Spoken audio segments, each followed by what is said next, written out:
على من لا نبي بعده وعلى آله وأصحابه أجمعين ما بعد اتقوا الله عباد الله والعاقبة للمتقين. ഏറ്റവും പ്രിയപ്പെട്ട സത്യവിശ്വാസി സഹോദരൻ, അല്ലാഹു പറയുന്നതായി നബി സല്ലല്ലാഹു അലൈഹി വസല്ലം പറയുന്ന ഒരു വചനം, ഇന്നല്ലാഹ അസ്സ വജല്ല യഖൂൽ അന മഅ അബ്ദി ഇദാ ഹുവ ദക്കറനി വതഹറകത് ബി ശഫത. അല്ലാഹു പറയുന്നു, ഞാൻ എൻ്റെ ദാസനോടൊപ്പമാണ്, അവൻ എന്നെ സ്മരിക്കുന്ന സമയത്തോളം വതഹറകത് ബി ശഫതാഹു, അവന്റെ ചുണ്ടുകൾ എന്നെ സംബന്ധിച്ച് ചലിപ്പിച്ചുകൊണ്ടിരിക്കുന്ന സമയമത്രേ. ഇവിടെ ഈ ഒരു വചനം കൊണ്ട് നബി സല്ലല്ലാഹു അലൈഹി വസല്ലം നമ്മളെ പഠിപ്പിക്കുന്നത്, അല്ലാഹുവിന്റെ ദിക്ർ, അതിൽ നമ്മൾ എത്ര സമയം നമ്മളായിരിക്കുമ്പോഴോ അത്ര സമയവും അല്ലാഹു നമ്മളോടൊപ്പം തന്നെയുണ്ട്. ഫസ്കുറൂനി അസ്കുറുക്കും, അല്ലാഹു സുബ്ഹാനഹു വ തആല പറയുന്ന വചനം, നിങ്ങൾ എന്നെ ഓർക്കൂ എങ്കിൽ ഞാൻ നിങ്ങളെയും ഓർക്കാം. ഇത് വെറുതെ പറയുന്നതല്ല, അല്ലാഹു യഥാർത്ഥത്തിൽ ഓർക്കുക തന്നെ ചെയ്യുന്നുണ്ട് എന്നാണ് നബി സല്ലല്ലാഹു അലൈഹി വസല്ലം പറയുന്ന മറ്റൊരു വചനത്തിലാണ് നമുക്ക് കാണാൻ സാധിക്കും. മൻ സക്കറല്ലാഹു ഫീ നഫ്സിഹി, ആരെങ്കിലും തന്റെ മനസ്സിൽ അല്ലാഹുവിനെ ഓർത്താൽ അല്ലാഹു അവന്റെ മനസ്സിൽ അയാളെ ഓർക്കും.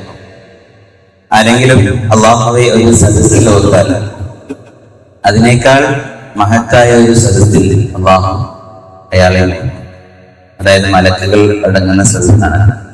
അല്ലാഹു സുബ്ഹാനഹു വ തആല ഫഖർ പറയുന്നു, കണ്ടോ എന്റെ ദാസൻ, പേരെടുത്തുകൊണ്ട് തന്നെ അല്ലാഹു പറയുന്നു, അവർ അല്ലെങ്കിൽ അവൻ അല്ലെങ്കിൽ ഇന്നയാൾ എന്നെ ഓർത്തുകൊണ്ടിരിക്കുകയാണ്, ഇന്ന സദസ്സിൽ ഓർത്തുകൊണ്ടിരിക്കുന്നു എന്ന് പറയുന്നു. അപ്പോൾ ഈ ദിക്ർ, അത് ഒഴിഞ്ഞുകൊണ്ടുള്ള ഒരു സമയവും നമ്മളുടെ ജീവിതത്തിൽ ഇല്ല.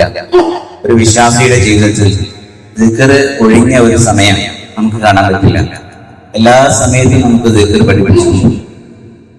രാവിലെ എഴുന്നേൽക്കുന്നത് മുതൽ തിരിച്ച് മെത്തയിലേക്ക് ചെല്ലുന്നത് വരെ ഈ സമയം അത്രയും ഓരോരോ കാര്യങ്ങൾ നമുക്ക് പ്രത്യേകിച്ച് പറയേണ്ടതില്ല. എല്ലാ രംഗത്തും ദിക്ർ ഇസ്ലാമിൽ പഠിപ്പിക്കപ്പെട്ടിരിക്കുന്നു. അതെന്തുകൊണ്ടാണ്? അല്ലാഹുവിന്റെ ദിക്ർ ഇല്ലാതെ നമുക്കൊന്നുമില്ല. അല്ലാഹുവിന്റെ ദിക്ർ തന്നെയാണ് ഏറ്റവും വലിയ കാര്യം, അല്ലെങ്കിൽ ഏറ്റവും ശ്രേഷ്ഠമായ കാര്യം. ഈ ദിക്ർ ഒഴിഞ്ഞ ഒരു സന്ദർഭം ഇസ്ലാമിലില്ല. കാന റസൂലുള്ളാഹി സ്വല്ലല്ലാഹു അലൈഹി വസല്ലം യസ്കുറുല്ലാഹ ഫീ കുല്ലി അഹ്യാനിഹി. ആയിഷ റളിയല്ലാഹു അൻഹ പറയുകയാണ്, അല്ലാഹുവിന്റെ പ്രവാചകർ സ്വല്ലല്ലാഹു അലൈഹി വസല്ലം എല്ലാ അവസരത്തിലും അല്ലാഹുവിനെ ഓർക്കും. അല്ലാഹുവിനെ ഓർക്കാത്ത ഒരു സന്ദർഭവും അല്ലാഹുവിന്റെ റസൂലിന് ഉണ്ടായിട്ടില്ല എന്നാണ്. ആ ദിക്ർ പരമാവധി നമ്മൾ അധികരിപ്പിക്കേണ്ടതുണ്ട്. ദിക്ർ എപ്പോൾ നമ്മളിൽ നിന്ന് നഷ്ടപ്പെടുന്നുവോ അപ്പോൾ നമുക്ക് പൈശാചിക ഉദ്ബോധനങ്ങൾ കടന്നു വരും. നമ്മളുടെ നഫ്സിൽ നിന്നുള്ള ഷർറും നമ്മളെ തെറ്റിക്കാനായിട്ട്. അതുകൊണ്ട് തന്നെ പരമാവധി അല്ലാഹുവിന്റെ ദിക്റിലായിരിക്കുക. ദിക്റിനൊക്കെ ഭയങ്കരമായിട്ടുള്ള പ്രതിഫലങ്ങളാണ്, വലിയ വമ്പിച്ച പ്രതിഫലങ്ങളാണ് നമുക്ക് വാഗ്ദാനം ചെയ്തിരിക്കുന്നത്. സബഖൽ മുഫരിദൂൻ സല്ലല്ലാഹു പറയുകയാണ്, മുൻകടന്ന് മുഫരിദൂങ്ങൾ മുൻകടന്ന്. ആരാണ് മുഫരിദൂങ്ങൾ എന്ന് ചോദിക്കുമ്പോൾ പറയുന്നവരാണ് ധാരാളമായി അല്ലാഹുവിനെ സ്മരിക്കുന്നവർ, കൂടുതലായി.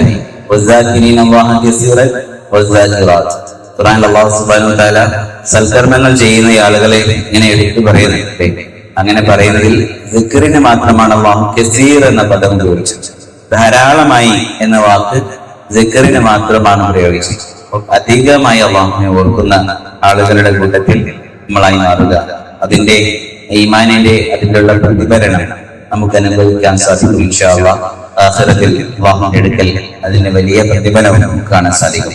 റബ്ബ് സുബ്ഹാനഹു വ തആല അറിഞ്ഞ കാര്യങ്ങൾ ജീവിതത്തിലേക്ക് പകർത്തുവാനുള്ള തൗഫീഖ് നമുക്ക് എല്ലാവർക്കും നൽകി അനുഗ്രഹിക്കട്ടെ. അൽഹംദുലില്ലാഹി റബ്ബിൽ ആലമീൻ.